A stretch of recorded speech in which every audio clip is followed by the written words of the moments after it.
Garantir la préservation de l'ordre public.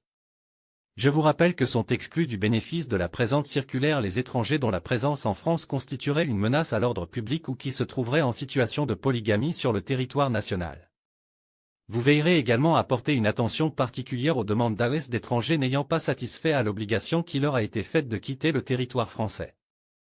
Je vous rappelle à cet égard que la loi du 26 janvier 2024 a porté à 3 ans la durée pendant laquelle une OQTF est susceptible de faire l'objet d'une exécution forcée, 1 degré de l'article L. 731-1 CESEDA. Vous porterez également attention à l'existence et à la durée des mesures d'interdiction de retour qui auront pu être notifiées. Or, l'existence d'une mesure portant obligation de quitter le territoire français non exécutée peut justifier depuis l'entrée en vigueur de l'article L. 432-1 du CESEDA, un refus de délivrance d'une carte de séjour temporaire.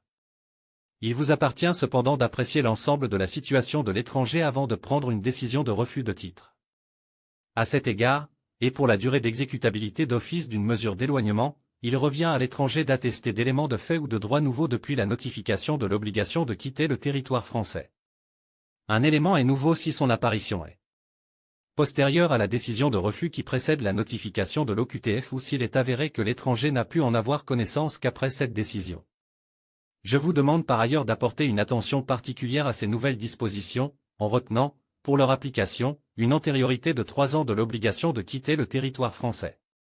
À compter de la date de sa notification, en cohérence avec la durée mentionnée au 1 degré de l'article L. 731-1 du CESEDA, ou, si elle est supérieure, une antériorité de la durée de l'interdiction de retour notifiée. En raison du caractère exceptionnel de ces admissions au séjour, vous porterez une attention particulière et personnelle à la mise en œuvre du dispositif fixé par cette circulaire et vous voudrez bien m'informer de toute difficulté que vous rencontreriez dans son application, ainsi que la Direction générale des étrangers en France.